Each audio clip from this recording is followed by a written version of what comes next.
నమస్తే వార్తలకి స్వాగతం వివరాల్లోకి వెళితే రాష్ట్ర ఐటీ విద్యాశాఖల మంత్రి నారా లోకేష్ ప్రత్యేక చొరవతో కూటమి ప్రభుత్వం సుమారు 138 కోట్ల నిధులతో మంగళగిరిలో అత్యంత ప్రతిష్టాత్మకంగా నిర్మించ తలపెట్టిన 100 పడకల ఆసుపత్రి నిర్మాణ పనులు వేగవంతం చేయాలని రాష్ట్ర వైద్య ఆరోగ్య శాఖ మంత్రి సతీకుమార్ యాదవ్ అధికారులకు సూచించారు. నగరంలోని ఆటో నగర్ ఏపీఎంఎస్ఐడిసి కార్యాలయంలో ఆయన అధికారులతో సమీక్షా సమావేశం నిర్వహించారు. 100 పడకల ఆసుపత్రి నిర్మాణ పనులు వేగవంతం చేసి రానున్న ఏడాది నాటికి రోగులకు వైద్య సేవలు అందించేలా అధికారులు తమ వంతు కృషి చేయాలని కోరారు. అంతర్జాతీయ యోగా దినోత్సవం సందర్భంగా ఈ నెల 21వ తేదీన భారత ప్రధాని నరేంద్ర మోదీ విశాఖపట్నం విచ్చేయుచున్న నేపథ్యంలో కార్యక్రమాన్ని విజయవంతం చేయాలన్నారు. ఈ సమావేశంలో APMSIDC chairman Chillapalli Srinivasarao, vice chairman and managing director PS Girisha, chief engineer K శ్రీనివాసరావుతో పాటు వివిధ విభాగాల అధికారులు, సిబ్బంది పాల్గొన్నారు.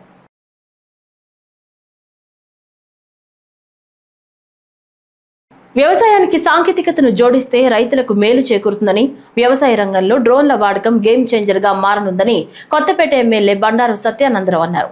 అంబేద్కర్ కోనసీమ జిల్లా రావులపాలెం జిల్లా పరిషత్ బాలికల ఉన్నత పాఠశాల ప్రాంగణంలో మంగళవారం జరిగిన కార్యక్రమంలో ఆయన వ్యవసాయ యాంత్రీకరణ పథకాన్ని ప్రారంభించి రైతులకు పవర్ టిల్లర్లు, డ్రోన్లు పంపిణీ చేశారు. ఈ సందర్భంగా ఎమ్మెల్యే సత్యానందరావు మాట్లాడుతూ సుమారు ₹1,05,00,000 సబ్సిడీతో నియోజకవర్గంలో 52 పవర్ టిల్లర్లు, 7 డ్రోన్లను రైతులకు అందజేశామని చెప్పారు.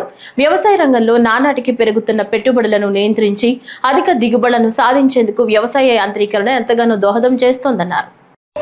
అనేక రకాలైనటువంటి సమస్యల పరిష్కారం చేసడానికి వ్యవసాయంలో డ్రోన్ గేమ్ చేంజర్ కాబోతా ఉన్నాయనేది సందర్భంగా నేను తెలియజేస్తా ఉన్నా. ఇప్పుడు మన జిల్లాలోనే మొట్టమొదటిగా మన రావులపాలెంలోనే ఈ డ్రోన్ నాడు 7 ఇక్కడ అందివ్వడం జరుగుతూ ఉంది. చాలా పెద్ద సబ్సిడీలతోటి. ఇవన్నీ కూడా రైతాంగం గమనించాలి. ప్రభుత్వం అనేక రకాలైనటువంటి కష్టాల్లో ఉన్నా, ఇబ్బందుల్లో ఉన్నా ఏ ఒక్కటి కూడా తగ్గేదే లే, ఏ విషయాలను కూడా తగ్గట్లేదు. అన్నీ జరగాలి. అమరావతి జరగాలి, పోలవరం ప్రాజెక్టు కట్టాలి, ప్రజలకి అన్ని ప్రభుత్వ పథకాలన్నీ కూడా తగ్గించకుండా అన్ని అందివ్వాలి, తల్లికి వందనం ఇవ్వాలి, అన్నదాత ఇవ్వాలి, పెన్షన్ ఇవ్వాలి, గ్యాస్ సిలిండర్ ఇవ్వాలి, గుంతలు లేని రోడ్లు ఇవ్వాలి, అన్ని కూడా అన్న క్యాంటీన్ నడపాలి, ₹5కే భోజనం పెట్టాలి. ఇవన్నీ కూడా ప్రభుత్వం చిత్తశుద్ధితోటి ఏదైతే ప్రజలు రైతులు కోరుకున్నారు, ఈ ప్రభుత్వం వస్తే మాకు న్యాయం జరుగుతుందని ఇటువంటి ప్రభుత్వం కావాలని ఎన్డీఏ కూటమి ప్రభుత్వం కావాలనుకున్నారు. ఆ నమ్మకాన్ని నిలబెట్టుకుంటూ ఈనాడు ఎన్డీఏ కూటమి ప్రభుత్వం పాగులాడుతూ ఉంది. కష్టాలున్నాయి, ఆర్థిక ఇబ్బందులు ఉన్నాయి, అయినా ఏ ఒక్కటి కూడా తగ్గేదేలే. ఈనాడు అన్నదాత సుఖీభవ అన్నదాత కార్యక్రమం కూడా త్వరలో అమలు చేయబోతా ఉన్నారు. కేంద్రం ₹6,000 ఇస్తే రాష్ట్రం ₹14,000 వేసుకుని కేంద్రం ఎప్పుడు డబ్బులు మంజూరు విడుదల చేస్తే వెంటనే రాష్ట్ర ప్రభుత్వం డబ్బులు ఇవ్వడానికి ఇది కూడా తొందరలోనే మొదటి దఫా ప్రారంభించడానికి ఈ నెలలోనే చేయాలనేది కూడా ప్రభుత్వం దృఢ సంకల్పంతో ఉందని మనం చేస్తా ఉన్నాం. కుప్పంలో ఓ మహిళను చెట్టుకు కట్టి దాడి చేసిన ఘటనపై ముఖ్యమంత్రి చంద్రబాబు ఆగ్రహం వ్యక్తం చేశారు. మహిళపై దాడి చేసిన వారిపై కఠిన చర్యలు తీసుకోవాలని పోలీసులను ఆదేశించారు. ఈ ఘటనపై ఇప్పటికే జిల్లా ఎస్పీతో సీఎం మాట్లాడారు. నిందితుడిని అరెస్టు చేశామని జిల్లా ఎస్పీ తెలిపారు. మహిళల్ని హింసించిన వారిపై అత్యంత కఠిన చర్యలు తీసుకోవాలని సీఎం ఆదేశించారు. ఇలాంటి చర్యలు పునరావృతం కాకుండా చూడాలని పేర్కొన్నారు. చిత్తూరు జిల్లా కుప్పం పురపాలిక పరిధిలోని నారాయణపురానికి చెందిన తిమ్మరాయప్ప అదే గ్రామానికి చెందిన ముని కన్నప్ప వద్ద ₹80,000 అప్పు తీసుకున్నాడు. అప్పుల భారం భరించలేక ఊరు విడిచి వెళ్లిపోగా అతని భార్య శిరీష పుట్టిల్లు శాంతిపురం మండలం కెంచనబల్లలో ఉంటూ బెంగళూరులో కూలి పనులు చేసుకుంటూ కుమారుని పోషిస్తున్నారు.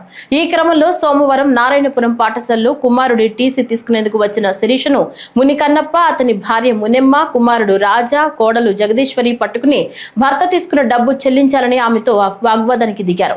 శిరీషను చెట్టుకు కట్టి దాడి చేయగా స్థానికుల ద్వారా సమాచారం అందుకున్న పోలీసులు ఘటనా స్థలానికి చేరుకుని మహిళను విడిపించారు. బాధితురాలి ఫిర్యాదు మేరకు కేసు నమోదు చేసినట్లు పోలీసులు తెలిపారు.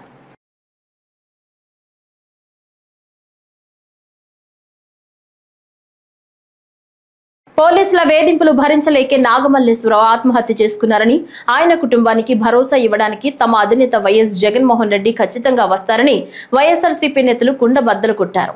వైఎస్ జగన్ రెంటపాళ్ల పర్యటన అనుమతి కోసం మంగళవారం నరసరావుపేటలో పల్నాడు జిల్లా ఎస్పీని కలిసిన అనంతరం వాళ్ళు మీడియాతో మాట్లాడారు. సంవత్సరం క్రితం తెలుగుదేశం ప్రభుత్వం ఏర్పడిన వెంటనే చంద్రబాబు నాయుడు గారు ముఖ్యమంత్రి అయిన వెంటనే రెంటపాళ్ల గ్రామానికి సత్తెనపల్లి నియోజకవర్గంలో ఉప సర్పంచ్ అయిన నాగమల్లేశ్వరాన్ని పోలీసులు చిత్రహింసలు పెట్టి మరుసటి రోజే కౌంటింగ్ అయిపోయిన మరుసటి రోజే చిత్రహింసలు పెట్టి నీకేం పని వైఎస్ఆర్సీపీలో, నువ్వు కమ్మావైతే వైఎస్ఆర్లో ఎలా ఉంటావు అనరాని మాటలు అతన్ని అన్యాయంగా అతనికి ఆత్మక్షోభ చేపించారు. పాపం కుర్రవాడు ఎమోషనల్ కాబట్టి ఆత్మహత్య చేసుకున్నాడు. ఆ కుటుంబాన్ని పరామర్శించడానికి జగన్మోహన్ రెడ్డి గారు రేపు సత్తెనపల్లి నియోజకవర్గం రెంటపాల గ్రామానికి వస్తున్నారు. మరి ఎవరైనా సరే ఈ దేశంలో ఎక్కడికైనా పోవచ్చు, జగన్మోహన్ రెడ్డి గారు వస్తుంది వాళ్ళ కుటుంబాన్ని పరామర్శించడానికి, ఆ యువకుడికి సంతాపం తెలియ ఘనమైన నివాళులు అర్పించడానికి. దానికి అనేక ఆంక్షలు ఈ ప్రభుత్వం పోలీసు వారు, ర్యాలీలు ఉండకూడదంట, మైకులు ఉండకూడదంట, ఎవరు పెట్టట్లేదే. ఎవరికి వాళ్ళు స్వచ్ఛందంగా వైఎస్ఆర్సీపీ నాయకులు కార్యకర్తలు జగన్మోహన్ రెడ్డి గారి అభిమానులు ఆయనతో పాటు అక్కడికి పోతారు. సరే, పోవడానికి బైకుల మీద రావచ్చు, కార్ల మీద రావచ్చు, ఆటోల మీద రావచ్చు. అలా కాకుండా వినూత్నంగా మొట్టమొదటిసారి ఆంధ్ర రాష్ట్రంలో అందరు టాక్సీ యజమానులకు ఫోన్ చేసి మీరు కనుక ఎవరికన్నా బండ్లు ఇస్తే సీజ్ చేస్తాం, ఎక్కడన్నా సరే ఆటోలు నడిపితే ఆటోలని సీజ్ చేస్తామని భయభ్రాంతులు గురి చేస్తున్నారు. ఒకటే చెప్తున్నా, ఇది మంచి పద్ధతి కాదు. ఎవరెక్కడికైనా పోవచ్చు, ఏదైనా మాట్లాడచ్చు. ఎవరం కూడా ఇక్కడ గొడవలు జరిగే పరిస్థితి ఎప్పుడు జగన్మోహన్ రెడ్డి గారు తీసుకురారు. దానికి ఉదాహరణమే మొన్న పోయిన వారం పొదిల్లో 40,000 మంది వచ్చారు పొగాకు రైతుల కొరకు జగన్మోహన్ రెడ్డి గారు వెళ్తే, ఒక్క వెహికల్ పెట్టకుండా. గుండ్లపాడు జంట హత్యలపై కూటమి ప్రభుత్వం దుష్ప్రచారం చేస్తోందని మాజీ మంత్రి విడుదల రజని మండిపడ్డారు. ఆమె మీడియా సమావేశంలో మాట్లాడుతూ చంపిన వారు చనిపోయిన వారు ఇద్దరు టీడీపీ నేతలే, ఇదే విషయాన్ని జిల్లా ఎస్పీ కూడా చెప్పారన్నారు. జూలకంటి అనుచరులు హత్యలు చేస్తే పిన్నెల్లిపై కేసులు పెడతారా అంటూ విడుదల రజని నిలదీశారు. రాజకీయ కక్షతో అక్రమంగా పిన్నెల్లి బ్రదర్స్ పై కేసు నమోదు చేశారని ఆమె ధ్వజమెత్తారు.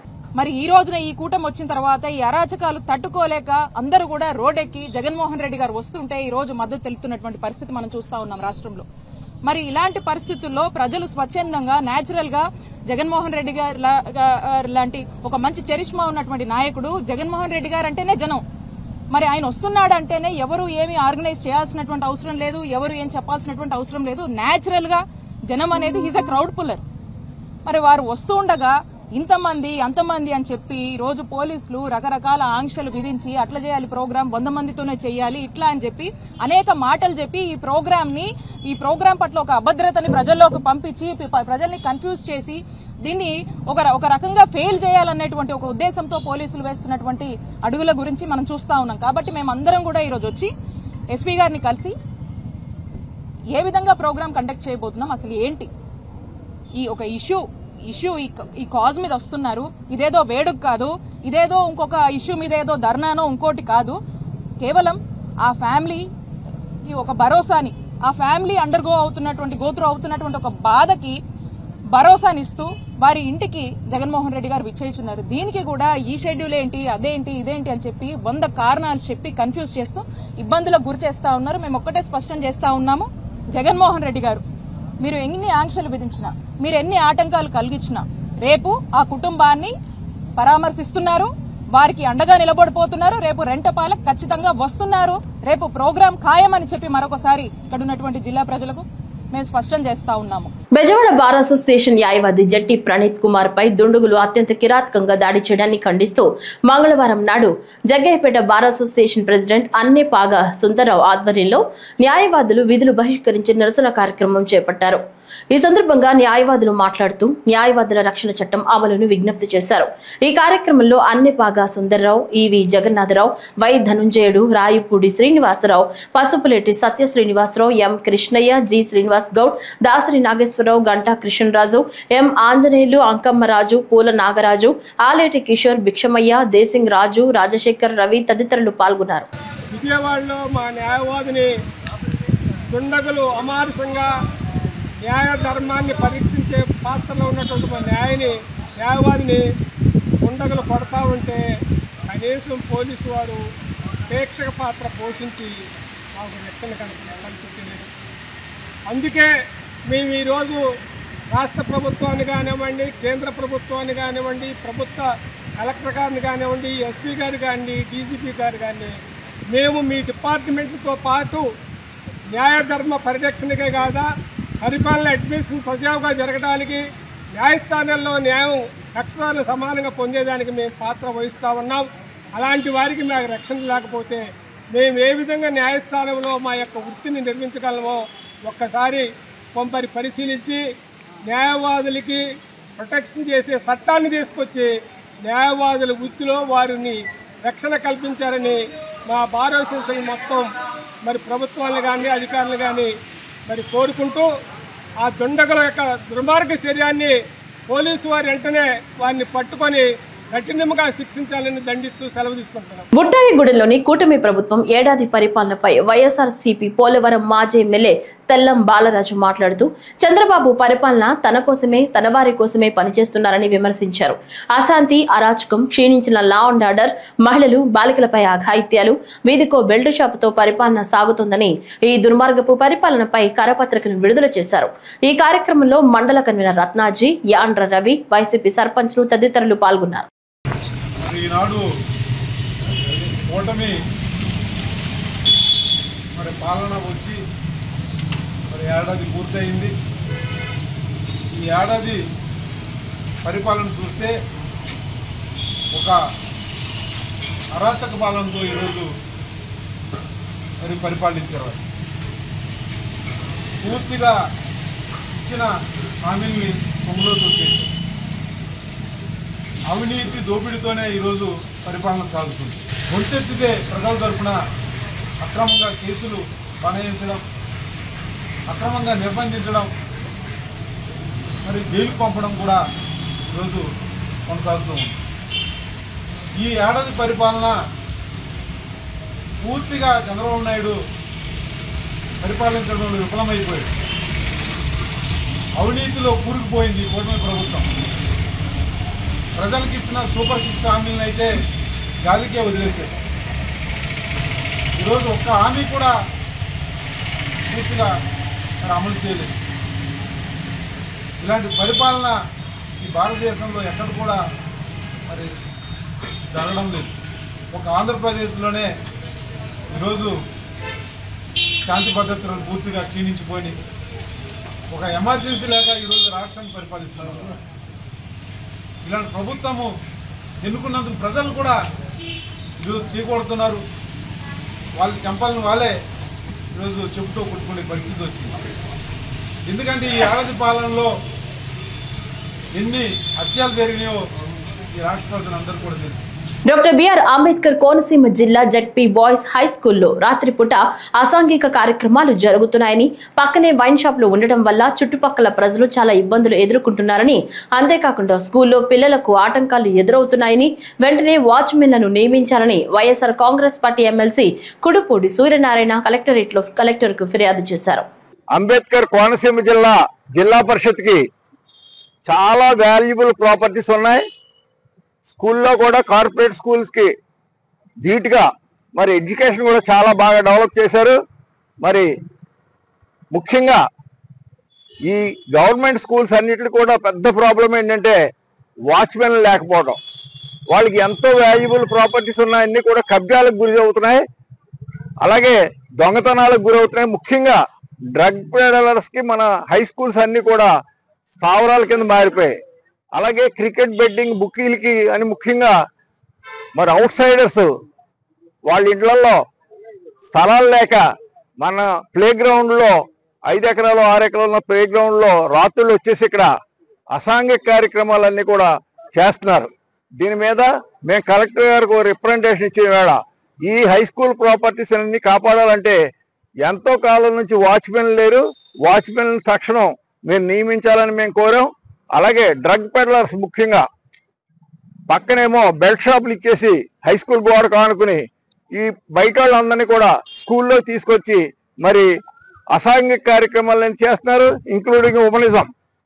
అంచేత పోలీసుని కానీ మరి అలాగే కలెక్టర్ గారిని కానీ మా రిక్వెస్ట్ ఏంటంటే తక్షణం హై స్కూల్లో అసాంఘిక కార్యక్రమాలు ఆపాలి. ఎడ్యుకేషనల్ పరంగా అయితే చాలా బాగున్నాయి మా స్కూల్స్ అన్ని కూడా. ఈ వరవడిని మనం కంటిన్యూ చేయవలసి కోరుతున్నాం.